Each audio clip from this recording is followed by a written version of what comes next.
Somebody's asking, how is SBF not in jail? I think that SBF is not in jail because it takes time for the wheels of justice to go. And there's an old saying, the wheels of justice grind slowly but very fine. The government has 5 years to bring a case. In my case, they waited about 4.8, 4.9 years to bring a case. So there's no rush. I'm pretty certain that he's going to jail. I think the Southern District of New York has an investigation open. Why do I think the mainstream media is going easy on Sam Bankman? I don't think it matters. I think that in a lot of ways he was supposed to be the good business person. And I think there's probably some difficulty for the mainstream media adjusting their brains to that. And I think that the way FTX collapsed, it is very unusual. I will say that. People are locked out of their deposits and things like that. I think crypto to a large extent was a threat to the mainstream. And the media to some extent represents the mainstream. And I think the media in general never bought in on crypto anyway. So I think that the media might just sort of be enjoying the downfall of crypto because it preserves old power structures and things like that. And so the media kind of shrugs its shoulders about crypto regardless. The Sam Bankman story is just one sort of person within crypto.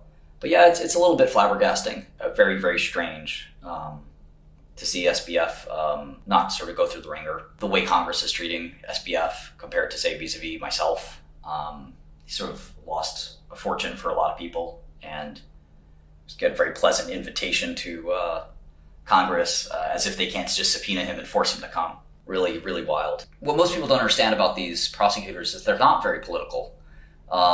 They're political down the road, but prosecutors in the heat of the moment, they're very aggressive and they don't play politics. You can't play politics with a prosecutor. It's like the third rail. You cannot, if you're a president or quite frankly, even the attorney general, you cannot tell the U.S. attorney for New York to stand down and not indict somebody. It really just doesn't work that way.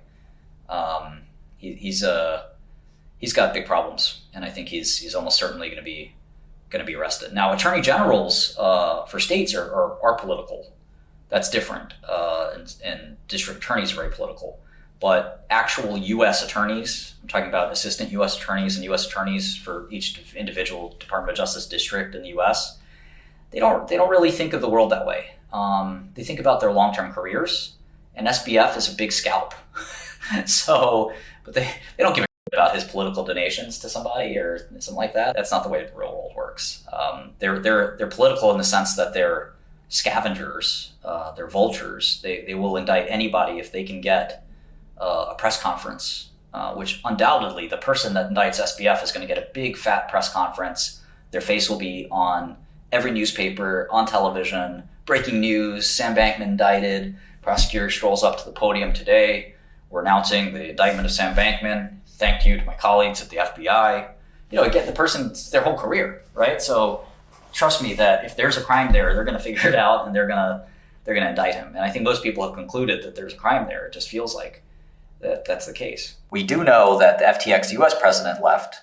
We do know that the Alameda people left. A lot of people probably did not want to be on board with this transfer. And so a lot of those people who left said, I'm not doing this. I'm not going to be around when the evidence comes out that I was here and I sanctioned this, in essence. We see a lot of lies. And in fact, Sam Bankman also deleted certain tweets, which is really, if you know anything about criminal justice, the last thing you want to do, ever, if you're committing a crime or whatever, the worst thing you can do is delete a message or delete an email or conceal something. That is the death knell, because that is what some people call mens rea or scienter. It is a state of mind of guilt that you shouldn't have said that. Oops, let me delete that.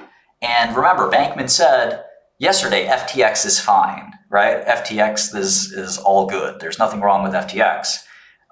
He lied. He probably knew that was not true. He was probably at the same time begging Silicon Valley for money. That is fraud, unfortunately. Is that when you lie and you're dealing with lots of people's money, even if my hedge fund was very, very small, I had only a couple of $1 million or less than 10 million, we'll say that, of partners' money, and still ended up doing 4 years. So we're talking about tens of billions of dollars here. I mean, this guy painstakingly added up every wallet known to be Alameda's wallet and FTX's wallet And this is what's left. Some FTT token, which is worthless. Not even going to include that. This stuff, which is a moving target. And which, you know, last prices, which are dropping as we speak, it's worth $980 million. And we know that there are people that probably have something close to that deposited on FTX, thinking it was secure. Looks like Binance is the biggest, Coinbase is the red, and this green thing is FTX. It's almost the same damn size. So how much of this money is missing, and where the hell did it go? To me, to halt withdrawals. Okay, so let's say I was the CEO right now, right? And I had this going on, this situation, and I had this balance sheet. And one of my assistants handed me the new balance sheet, and it said, Mr. Shkreli, Bankman-Fried, the customer crypto assets have dropped because they want their money back. I could actually give them half their money back, even though I messed up, say, the other half. The only time a bank run happens is when there's literally not enough money to meet the customer's redemptions, right? It doesn't add up. Losing a couple of $1 billion shouldn't be enough to actually cause a run. I mean, if Coinbase has 95 billion of assets and they have the same market share, right? We just saw that, the same market share as roughly as Binance, where the hell's the money? And you can see they keep cash as well. So presumably FTX used all their cash. That's what I would do. If I was the CEO and I was in this emergency setting, I'd say, you know what? Let's use that cash. Let's use that. And again, you could replace Coinbase here with FTX, maybe knock the numbers down 20% or something, 30%, I don't know. But the chart we just looked at said they're roughly the same sized company.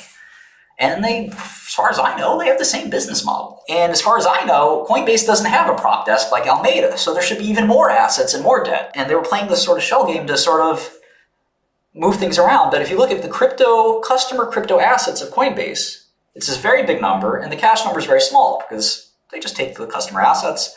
The customer wants to exchange them. They do that sort of off balance sheet and rapidly return the money. So there's no real risk for Coinbase. They, of course, take a fee for doing that, and that's where the income statement comes in, right? Here's their revenue. It's very small, right? It's 500 million relative to the huge amount. And of course, it's dropped a lot due to the crypto market, but it's relatively small compared to the customer assets. And that makes sense. The customers have $100 billion with Coinbase. Why wouldn't they have a similar number? Okay, even if you say FTX is a quarter of the size, which we know isn't even true. FTX is a quarter of the size, $20 billion. They're saying you can't have any of that. And this guy who just did this forensic analysis says there's a $1 billion left. Does that mean there's $19 billion missing here? I think they're going to put this guy under the jail. This almost reminds me of a Bernie Madoff situation where if you looked at what happened with Madoff, what's really interesting about that is he started with, say, 10 billion or 20 billion of actual cash.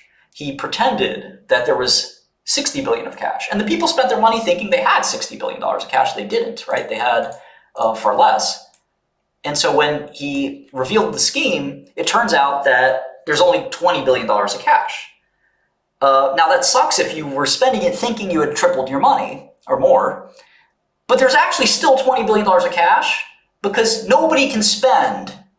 I'm a frugal guy, but even if you were the biggest spender in the world, you spent money like Puff Daddy or Jay-Z or 50 Cent or someone like that, you're a profligate spender, you really can't spend that much money. My question is, where are the customer assets? Because if it were me and customers withdrawing, I'd just give them their assets back.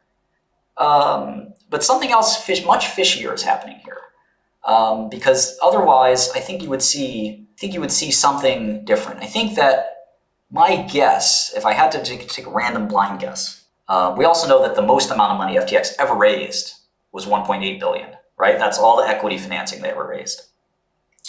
The profits from their business couldn't have been that big, right? They look at Coinbase, right? Coinbase didn't even turn a profit, right? So Coinbase struggled.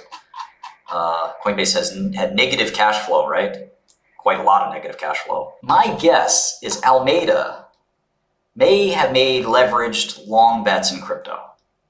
And I'm talking not about little tokens and things like that. I'm talking about Bitcoin and Ethereum. That's the only explanation I have for how do you lose 10 or $20 billion. Are you going to flush a lot of this extra money out of crypto? Yeah, it's going to flush out. There's going to be people who, this is what happened with the internet, by the way. In 2004, you can imagine a bunch of guys at a bar like this. Internet. Don't talk to me about internet. Maybe there's Zuckerberg with his fake ID. He snuck into a Harvard bar. No, I look up to you. You're an investing legend. Just give me $5 million and for my new internet company. And the guy's looking at him like, kid, I lost $1 billion in the internet. Now get out of here. And that conversation probably happened in many ways when the 2002 was the trough of the internet bust, that these companies, and again, some of you, I've even talked to people, it's 2022, it's been 20 years.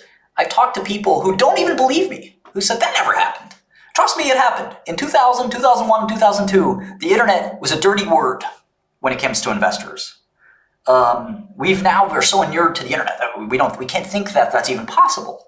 Imagine being early in the internet. Okay, you would have bought theglobe.com. You would have bought thestreet.com, Jim Cramer's former site. You might have been lucky and bought amazon.com. But amazon.com dropped 90% in that internet bust anyway. So you might have been cursing that regardless. If you're smart enough to hold on, you would have done well. But most of those stocks dropped 90, 95%. It was Armageddon. It makes this crypto bust look like nothing.